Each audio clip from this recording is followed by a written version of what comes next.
तो स्टार्ट हो जा रहा है सर्कल चैप्टर। कल एक्चुअली में एक क्लास चला है जिसमें कि थोड़ा सा इंट्रोडक्शन बताया गया सर्कल्स का, जो कि 8th 9th का ही था। और 9th क्लास वाला सर्कल्स आप आज से ही आपको स्टार्ट हो जाएगा।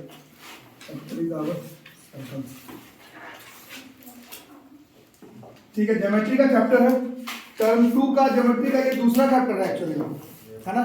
और इतना हम लोग सीखे हैं ज्योमेट्री में कि टर्म 1 में तो कम से कम हम लोग एमसीक्यू बना करके काम चला ले रहे थे, बट क्योंकि टर्म 2 का है तो सारा प्रूफिंग वगैरह भी आपको क्लियर होना चाहिए। ऊपर से ज्योमेट्री का चैप्टर है ना। तो कल का इंट्रोडक्शन हो गया था, सर्कल क्या होता है, एरिया क्या होता है, सेक्टर क्या होता है, सेगमेंट क्या होता है। छोटे क्लास की बातें बीच बीच में फिर से बताते रहूंगा, बट स्टार्ट करेंगे हम लोग। ज्योमेट्री का चैप्टर है, आप सबको मालूम है कि ज्योमेट्री का कोई भी चैप्टर स्टार्ट करने के लिए हमें शुरुआत होता है कुछ थ्योरम्स और एक्सियम्स का। बिना थ्योरम या फिर एक्सियम जाने हुए ज्योमेट्री का कोई चैप्टर आप स्टार्ट नहीं कर सकते, ठीक है। तो इस चैप्टर में 11 एनसीईआरटी पर 11 थ्योरम है। एक बार चेक कर लो, 11 होगा लास्ट तक अगर देखते हो तो। 11 थ्योरम है, 12 थ्योरम, ठीक है। तो हम लोग काम क्या करेंगे, पहले थ्योरम्स ही पढ़ते हैं। पहले क्वेश्चंस नहीं करके पहले we will try to analyse all the theorems. पहले सारा थ्योरम ही पढ़ लो, क्वेश्चन उसके बाद आराम से बनाएंगे। जब सारा थ्योरम हो जाएगा तो क्वेश्चन बनाने में बनेगा। तो थ्योरम नंबर 1 से स्टार्ट करते हैं। वी विल ट्राई कि सारा थ्योरम 1 से 2 क्लास में हो जाए। थ्योरम नंबर 1 सर्कल चैप्टर का पहला थ्योरम, ठीक है। स्टेटमेंट बुक वाला ही लिखेंगे, बताओ क्या कहना है पहला थ्योरम जल्दी से। Subtends equal angles at the centre. लगाओ, this is equal chords of a circle subtends equal angle at the center। ये हो गया हमारा थ्योरम, ठीक है। और थ्योरम किसको कहते हैं हम लोग, theorem equal chords of a circle subtends equal angle at the centre. Theorem किसको कहते हैं बताओ जल्दी से। बिल्कुल, थ्योरम एक मैथमेटिकल स्टेटमेंट है जिसको कि हमें प्रूफ करना पड़ेगा, बाद में अप्लाई करेंगे। ऊपर से टर्म 2 का है जिसका प्रूफिंग खुद से भी आएगा एग्जाम में, ठीक है। तो इस थ्योरम का मीनिंग क्या कह रहा है, क्या है हमारे पास, एक सर्कल है, इस पे 2 कॉर्ड है, equal chords of a circle. मतलब कम से कम कितना कॉर्ड बनाना है आपको यहाँ पर, 2। और ये दोनों कॉर्ड क्या है, ये दोनों कॉर्ड जो है वो इक्वल है। करना क्या है, करना ये है कि अगर कॉर्ड बराबर है तो ये कॉर्ड देखो सेंटर पर एंगल बना रहा है ना। ये जो सेंटर पर ये एंगल बना रहा है कॉर्ड, उसका वैल्यू क्या होना चाहिए, वो वैल्यू हमेशा इक्वल ही होना चाहिए। ये अभी हमें कर करके चेक करना पड़ेगा, ठीक है। तो थ्योरम क्या कहता है, अगर कॉर्ड बराबर होगा, बोलो बोलो मीनिंग पहले समझो। कॉर्ड बराबर होगा तो सर्कल के सेंटर पर जो एंगल बनाएगा वो भी बराबर होगा। प्रूफिंग तो होता रहेगा, पहले मीनिंग को क्लियर करेंगे। मीनिंग क्लियर रहेगा तो क्वेश्चन बन जाएगा, प्रूफिंग तो टेस्ट के समय भी याद कर सकते हो। बाकी थ्योरम नंबर 1 यही कहता है कि कॉर्ड बराबर है तो वो सेंटर पर एंगल जो बनाएगा वो भी इक्वल बनाएगा। तो गिवन, इसमें थ्योरम का नाम लिख लिया, अब इसमें गिवन लिखेंगे हम लोग। तो इसमें गिवन मतलब गिवन हमेशा ऐसा नहीं कि कोई टीचर का सुन करके आपको बोलना है, गिवन हमेशा अपने लैंग्वेज में बताने का ट्राई करना है। इसमें क्या गिवन है, a circle with centre O. एक सर्कल है जिसका सेंटर ओ है एंड रेडियस कुछ मान लो आर। आ रहा समझ में, ऐसे कुछ दिक्कत किसी को। अच्छा, इसका एक साइन कन्वेंशन भी है, देखो कई क्वेश्चन में मैं इस्तेमाल करूंगा, हर बार जरूरी नहीं कि इतना लिखा जाए। कई बार ऐसे लिखा जाता है, एक सर्कल है, सर्कल का नाम सी, ऐसे ओ आर ऐसे लिखा हुआ रहेगा, तो इसका क्या मतलब समझोगे। एक सर्कल है जिसका सेंटर है ओ और रेडियस है आर। ये साइन कन्वेंशन है, सर्कल चैप्टर में यूज किया जाता है। हर बार आपको इतना लिखने का मन नहीं कर रहा है, circle with centre O radius R, तो आप ये साइन कन्वेंशन का यूज कर सकते हैं। ये कोई ट्यूशन में इस्तेमाल होने वाला साइन कन्वेंशन नहीं है, ये ऑफिशियल है, वी कैन यूज इट। ऐसा नहीं कि ट्यूशन में शॉर्टकट के फॉर्म में ऐसा कर दे, ऐसा नहीं, ये ऑफिशियल आप इस्तेमाल कर सकते हैं। सर्कल का नाम हो जाएगा सी, सेंटर का नाम हो जाएगा ओ और रेडियस हो जाएगा, ऐसा कभी भी लिखते हो तो। इसमें और भी कुछ गिवन था, 2 इक्वल कॉर्ड्स और गिवन वगैरह जरूरी नहीं कि किसी का देख करके लिखो, गिवन तो अपने से भी लिख सकते हो। Two equal chords A B and C D, ये दोनों गिवन है। प्रूफ क्या करना है? ये जो दोनों एंगल बना रहा है सेंटर पर, बना तो रहा है बट दोनों इक्वल एंगल बना रहा है, ये हमें प्रूफ करना है। This given to proof. इसमें एक्चुअली में कंस्ट्रक्शन चाहिए होगा जो कि इसके क्वेश्चन में ही दिख रहा है कि इन सारे के रेडियस को ज्वाइन कर देना पड़ेगा। ज्वाइन ए ओ बी ओ सी ओ डी ओ, ये सब क्या है? ये सब सर्कल का रेडियस है। समझ में आ रहा? तो अब हो गया गिवन टू प्रूफ कंस्ट्रक्शन, और अब प्रूफ।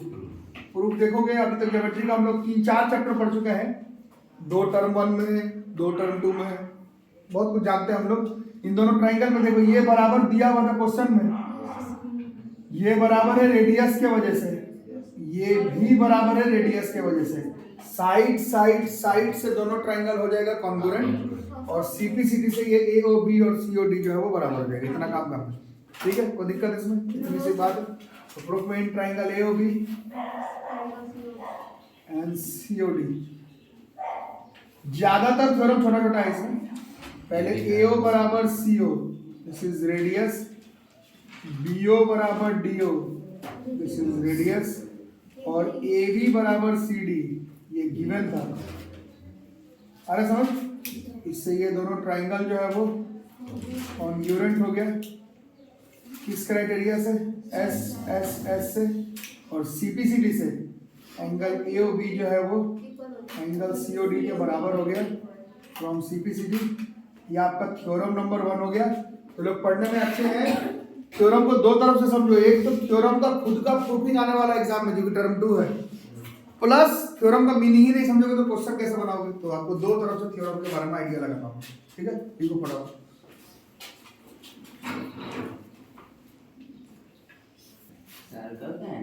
थ्योरम नंबर 2 करते हैं। सर्कल ही नहीं बनाया, वाह वाह वाह वाह वाह। इसको आज ऐसे में भी इंटरनेशनल मैथ्स डे है, इंडियन मैथमेटिशियन के नाम पर, रामानुजम के नाम पर, इसी को देना चाहिए जवाब। ये सर्कल ही नहीं बनाया है और प्रूफिंग कर गया। अच्छा अच्छा, तुम सोचते भी हो, मतलब सर्कल है ही नहीं, लेकिन उस पर रेडियस बराबर हो गया, angle A O B C O D बराबर हो गए, और बोल रहे हैं घर पे बनाएंगे। इंटरनेशनल मैथ्स अवार्ड का आज इसी को अवार्ड मिलेगा। इसका भी वीडियो हम लोग जारी कर देंगे। हमें बुलाना मिलेगा। थ्योरम नंबर 2, तुमको कोई क्यों बुलाएगा? सब तोड़ देगी वहां। थ्योरम नंबर 2 आप तोड़ेंगे, इसी का उल्टा है भैया। इसका लिखो, थ्योरम का नाम लिखो। सर इसको ही प्रूफ करना। हाँ, सबको करेंगे। इफ सर इसमें एंगल साइड एंगल, अरे कमाल कर दी पालक। If the angle subtended by the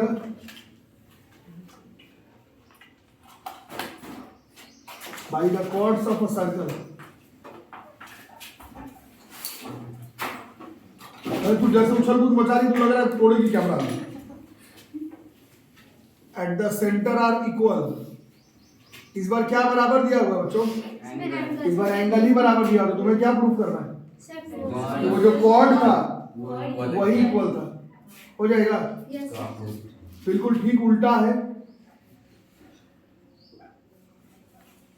और नियम तो ये कहता है, एनसीईआरटी भी यही कहता है कि बिल्कुल उल्टा वाला थ्योरम अगर आपको बिल्कुल पता चल रहा है कि बिल्कुल बस उल्टा करने पर आ जाएगा, वो नहीं करने पर भी काम चल जाएगा। बट अभी ट्यूशन रूम में है तो सब करेंगे, नहीं तो बिल्कुल उल्टा वाला थ्योरम जरूरत नहीं रहता है फिर से प्रूफिंग करने, क्योंकि सेम स्टेप ही मोटा मोटी जाने वाला है। इस बार क्या है? एक सर्कल है, इस बार भी सेंटर है, इस बार भी 2 कॉर्ड है, ठीक है?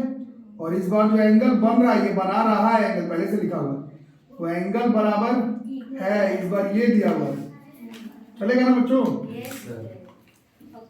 इस बार एंगल बराबर दिया हुआ है। तुमको ये प्रूफ करना है कि जो कॉर्ड का लेंथ है वो बराबर होगा।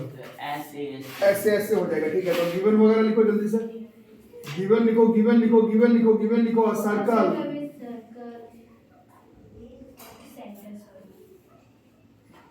Centre O, radius R। इसका एक साइन कन्वेंशन भी बताया था, वो भी चाहो तो यूज कर सकते हो। और कुछ कुछ गिवन था इसमें, कॉर्ड्स ये इक्वल कॉर्ड नहीं है, बट ये सबटेंड कर रहा है equal angle, angle angle AOB is equal to COD at the centre. बोला रहे समझ में? बट इस बार प्रूफ क्या करना है? इस बार प्रूफ करना है कि वो जो कॉर्ड है वो इक्वल होता है, ठीक उल्टा है। तो प्रूफिंग का जरूरत है क्योंकि थ्योरम में आप लोग खुद ही बता दिए, ये बराबर हो जाता है रेडियस से, ये बराबर हो जाता है रेडियस से, और ये बीच का एंगल दिया हुआ है S से S से दोनों ट्रायंगल कॉन्ग्रुएंट हो जाता, CPCD से AB और CD बराबर हो जाता। चलेगा ना? हाँ ना बोलो तो दिक्कत बताओ।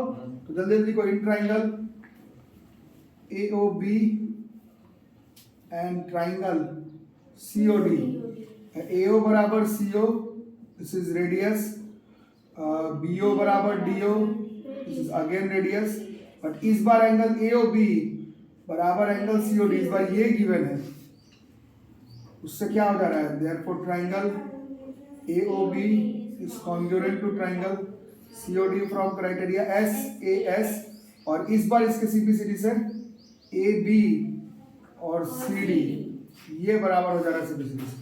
चलेगा? जल्दी से लिखो, 1 मिनट टाइम।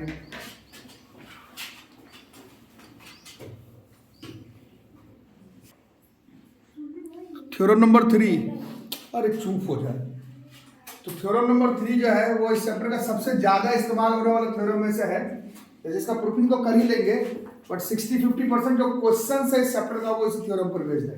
क्या क्या रहा है?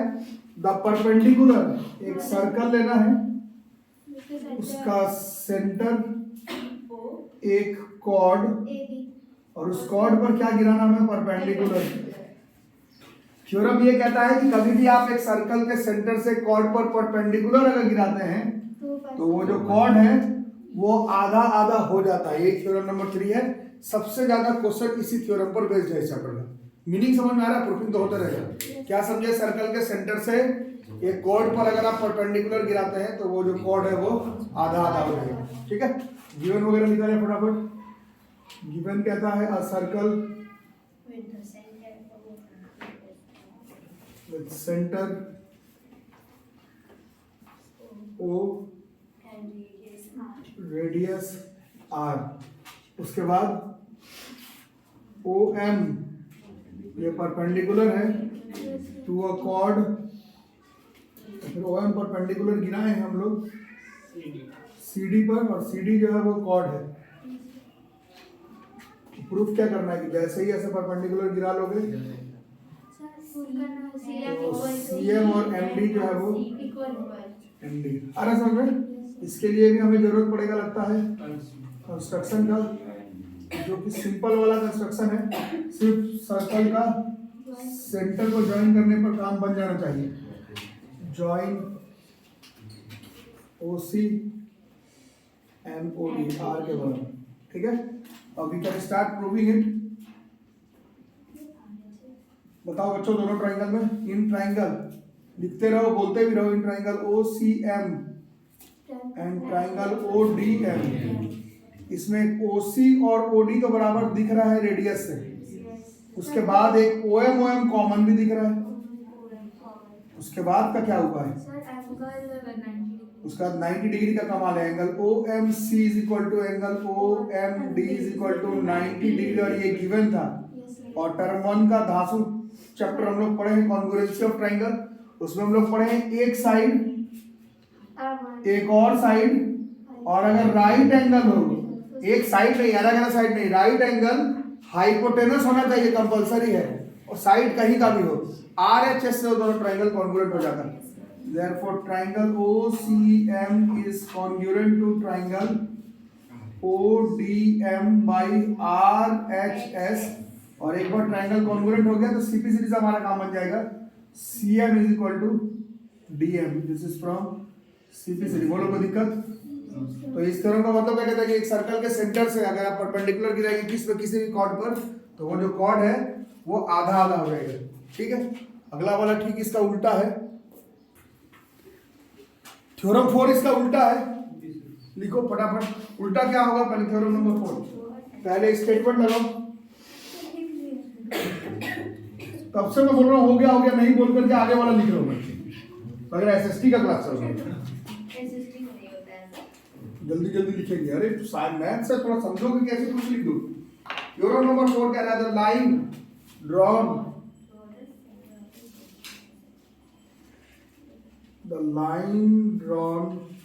Through the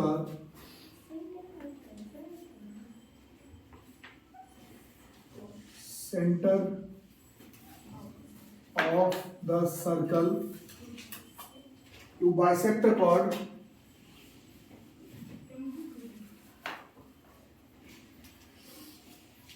is perpendicular to the chord। इस बार समझ रहे हो ना, उल्टा है, इस बार बाइसेक्ट कर रहा है। तुमको प्रूफ करना है कि जो गिरा वो क्या गिरा, वो परपेंडिकुलर। पिछले वाले में परपेंडिकुलर ही गिरा है सर्कल के सेंटर से। प्रूफ ये करना था कि बाइसेक्ट हो जाएगा। समझ आ रहा है सबको? तो इस बार लगाओ डायग्राम। ये सर्कल का सेंटर, यहां से एक लाइन गिराना है और ऐसे गिराना है कि वो कॉर्ड को बाइसेक्ट करे। ये गिवन है। इस बार गिवन लगाते हैं।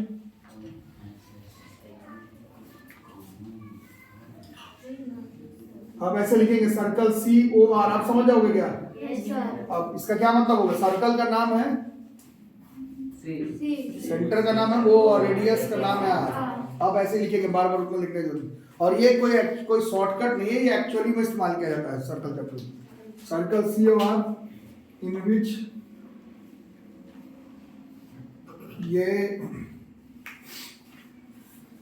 OM bisects the chord AB। OM जो वो बाइसेक्ट कर दे रहा है chord को, मतलब AM और BM है। इस बार तुम्हें क्या प्रूफ करके निकालना है कि अगर ऐसा हो रहा है तो जो लाइन होगा OM जो गिरा है वो परपेंडिकुलर होगा। ठीक है, इसमें भी एक कंस्ट्रक्शन का जरूरत पड़ने वाला है हमें, रेडियस ज्वाइन करने का। Join OA and OB। OA को ज्वाइन करो और OB को, वो दोनों रेडियस के बराबर ही होगा। और अब शुरू हो जाते हैं प्रूफ करना। आप लोग देखो, ये बराबर दिया हुआ है, ये हो जाएगा मिठाई, और ये कॉमन है, उससे ये दोनों ट्रायंगल कॉन्ग्रुएंट हो जाएगा। आ रहा है समझ बच्चों? अच्छा, ये नहीं दिखाई दे रहा है।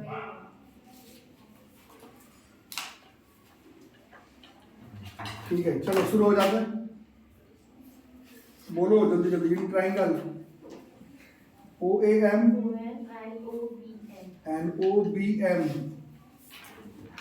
OA बराबर OB, this is radius. OM common है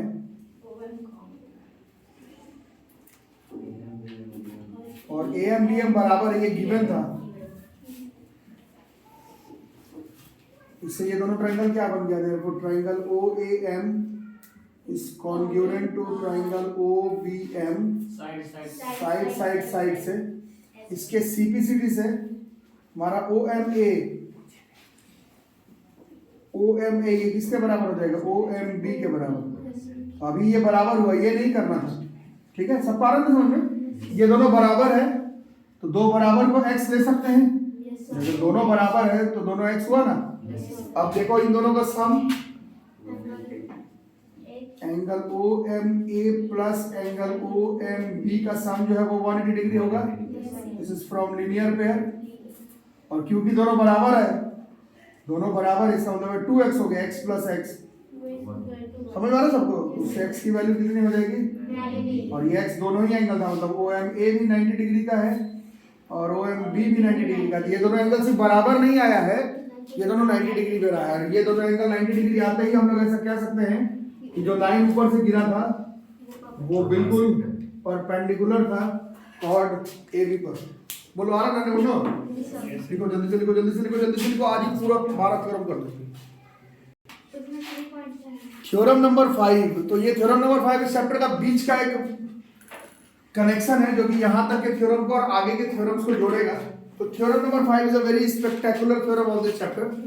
ये थ्योरम को हम लोग मैथमेटिकली प्रूफ नहीं करेंगे। ये वाला जो थ्योरम होगा ये अभी तो हम लोग कॉपी में बस ऐसे ही बनाएंगे। आपका काम रहेगा घर पर आप इसको कंस्ट्रक्शंस के थ्रू करके लाएंगे। तो थ्योरम नंबर 5 इस चैप्टर का बीच का समरी है। ये ऐसा मैथमेटिकल टाइप का नहीं है, ये कंसेप्चुअल है। समझ आ रही बात? अभी तो हम लोग ऐसे कॉपी में करेंगे, घर पर आप ये कल मैं चेक करूंगा, ये आप कंस्ट्रक्शन के सामान से बना करके लाएंगे। कहता क्या है, लिख लिए क्या? अभी लिख ही रहे हो। थ्योरम 5 लगाओ। अच्छा आप लोग ऐसा माहौल मत बनाओ कि आर्ट्स का क्लास चल रहा है। सर्कल मैथ्स का सबसे जेन्युइन चैप्टर है, 9 से लेकर के 12th क्लास तक, और टू बी फेयर 8th में भी था।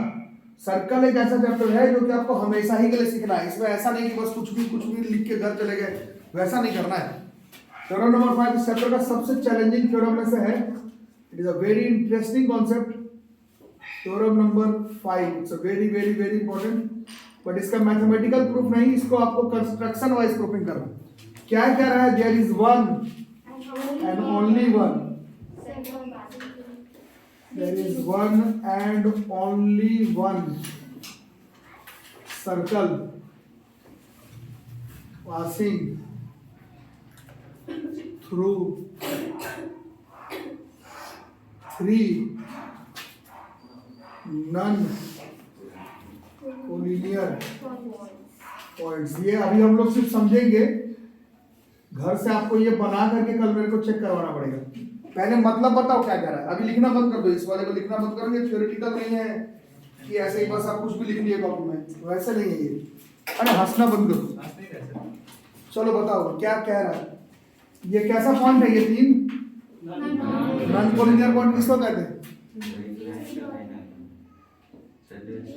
जो एक स्ट्रेट लाइन पर ना हो। मतलब हमारे पास कितना नॉन कोलिनियर पॉइंट है? 3। कहीं भी ले सकते हो।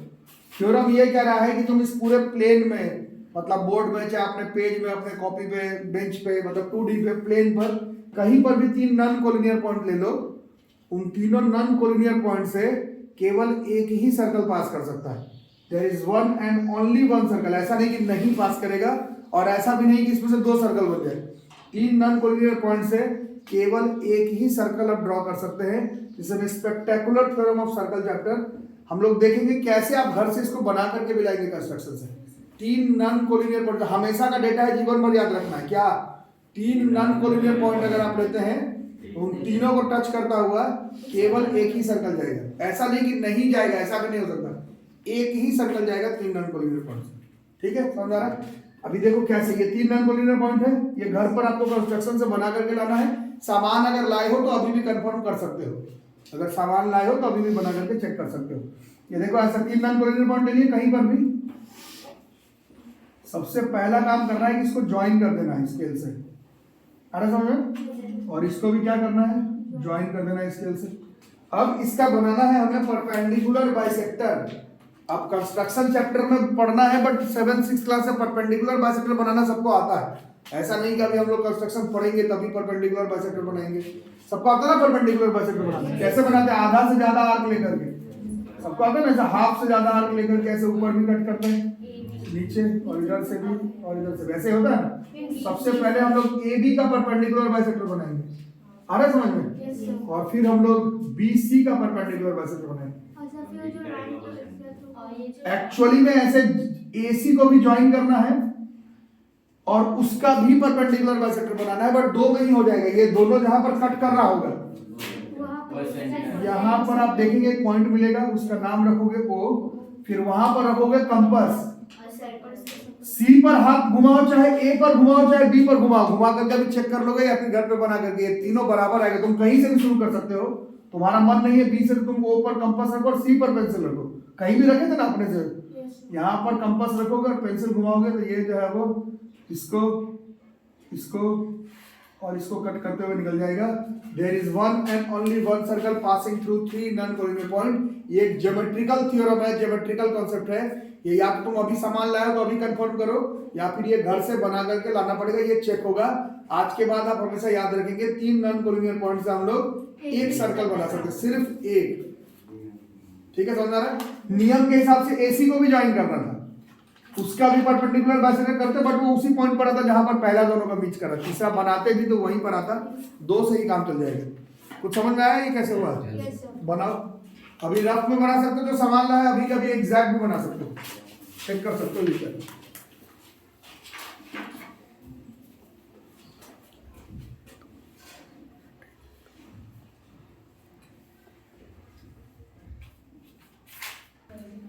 थ्योरम नंबर 6, अभी नहीं लिखी हूँ। ये वाला नहीं लिखी? मैं थ्योरम नंबर 6 पूछ रही लिख ली। तो थ्योरम 5 जो लोग अभी नहीं बनाए घर पर ये कंस्ट्रक्शन वाइज बना के लाना, अच्छा लगेगा, पढ़ने में भी मजा आएगा और थोड़ा सीखोगे भी। थ्योरम नंबर 6 आधे से ऊपर आगे।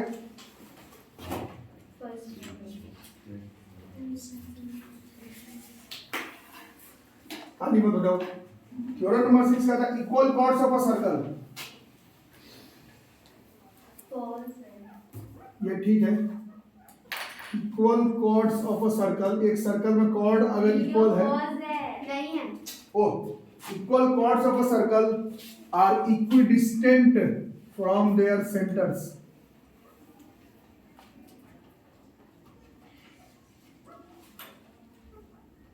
ये भी बढ़िया है। इंग्लिश मीडियम के हो मतलब बताओ।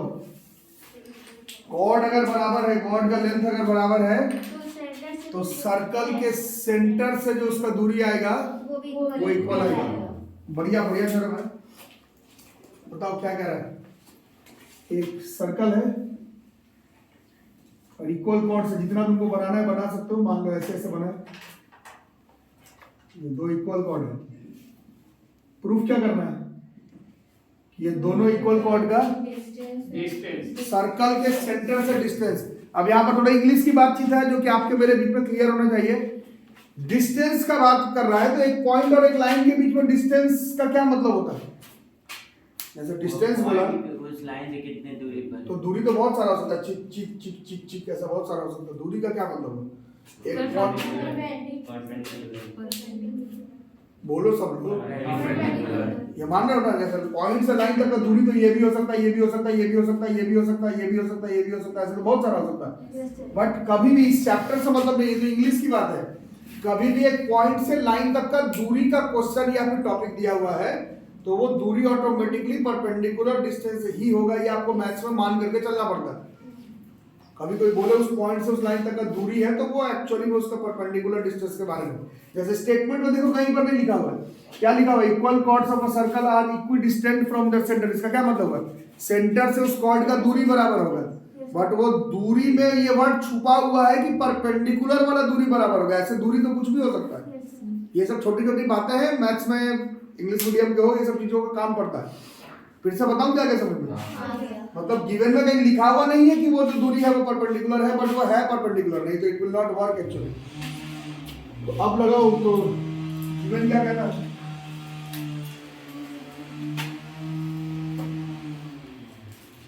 ऐसे a सर्कल और नाम ओ आर लिख देंगे। ये समझ आ रहा है ना? इन विच टू इक्वल कॉर्ड्स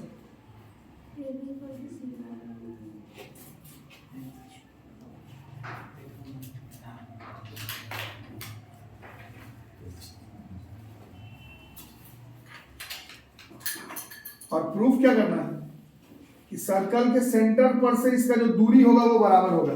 तो ये जो दूरी का मतलब ये परपेंडिकुलर दूरी है। ये क्वेश्चन में अलग से गिवन नहीं लिखा हुआ रहेगा, ये तुमको समझना पड़ेगा। दूरी का मतलब परपेंडिकुलर दूरी का बात हो रहा है। ये क्लियर है ना सबको? ये कोई कंस्ट्रक्शन नहीं हो रहा है, वो कह रहा है दूरी का मतलब ही परपेंडिकुलर दूरी होता है। ये गिवन है एक्चुअली में, ठीक है? मतलब ये वाला चीज अलग से कोई तुमको बताएगा नहीं। ये जो OM है वो परपेंडिकुलर है AB के, और ये जो ON है वो परपेंडिकुलर है CD के। तुमको ये प्रूव करना है कि ये जो दूरी है वो दोनों दूरी क्या होगा, ये जो दोनों दूरी है ये बराबर होगा, ये प्रूव करना है। ये दूरी परपेंडिकुलर होगा ये प्रूव नहीं करना, ये दिया हुआ है। तुमको सिर्फ ये प्रूव करना है कि जो दूरी है उसका लेंथ बराबर होगा। समझ में आ रही बात? और we need is a bit of construction है, थोड़ी सी कंस्ट्रक्शन की जरूरत पड़ेगी। सो ज्वाइन के बाद है OA एंड OC का, मौसी नहीं, OA एंड मौसी कर। But given to proof construction और प्रूफ। बताओ क्या हो सकता है, पहले उसके बाद करेंगे। दोनों ट्राइंगल में ये तो बराबर जा रहा है रेडियस से, ये 90 डिग्री दे रहा है। और तीसरा एक थ्योरम जस्ट अभी किए थे, उसका यूज करेंगे तब आएगा। ठीक है, देखो क्या थ्योरम का नाम था पहले देखते हैं। सबसे पहले इस थ्योरम में, इस क्वेश्चन में देखो AB और CD बराबर दिया हुआ था ना, तो हाफ ऑफ AB किसके बराबर होगा? और ए बी का हाफ कितना लिख सकते हैं? ए बी का हाफ के जगह पर हम लोग ए एम लिख सकते हैं और सी डी के हाफ के जगह पर हम लोग ये कहाँ से आ रहा है? ये एक्चुअली में थ्योरम 3 का इस्तेमाल करते हुए आ रहा है। अभी पढ़े हैं थ्योरम नंबर 3। क्या कहता था थ्योरम नंबर 3? ये बताओ। अगर सर्कल के सेंटर से अगर किसी कॉर्ड पर परपेंडिकुलर गिरा रहे हो तो वो कॉर्ड आधा आधा हो जाता है। तो ये परपेंडिकुलर है, इस वजह से आधा आधा हो गया। और यही ज्योमेट्री एक थ्योरम से दूसरा थ्योरम आपस में कनेक्ट हो जाएगा। और स्कूल एग्जाम में आप ऐसे थ्योरम 3 थ्योरम 4 नहीं लिख सकते, पूरा थ्योरम का नाम ही लिखना पड़ जाएगा। क्लियर हो गई बात? तो फिलहाल हम लोग कहाँ तक पहुंच चुके हैं? फिलहाल यहाँ तक हो चुका है। अब इन दोनों ट्रायंगल का उपाय करेंगे। In triangle OMA and ONC कौन किसके बराबर है? AM इसका तो CN अभी किए हैं, प्रूफ अब। अरे समझ में OA बराबर उस ये कहाँ से आएगा? जिसको हम रेडियस और एंगल OMA बराबर एंगल ONC बराबर 90 डिग्री। एक्चुअली में देखोगे तो कहीं गिवन नहीं है, बट कभी भी बोल रहा है कि सर्कल के सेंटर से लेंथ का दूरी बराबर है कॉर्ड का, तो वो दूरी एक्चुअली में परपेंडिकुलर वाला दूरी होगा, वो कोई अलग से नहीं देगा आपको। समझ आ गया? तो ये दोनों ट्रायंगल का हिसाब लग गया है क्या? एक एंगल है, एक हाइपोटेनस है और एक साइड है। Therefore triangle OMA congruent to triangle which is from RHS और इसके CPC का हमारा काम बन जाएगा OM is equal to and this is CP। तो 12 थ्योरम है इस चैप्टर में, 6 तक कर चुके, बाकी 6 तक पहले कल कर लेंगे। क्वेश्चन बनाना उसके बाद स्टार्ट करेंगे। पहले सब थ्योरम कवर कर लो, क्वेश्चन आराम से उसके बाद बनते रहेंगे। ठीक है? 6 थ्योरम तक लिखो, बाकी करेंगे अगली क्लास में।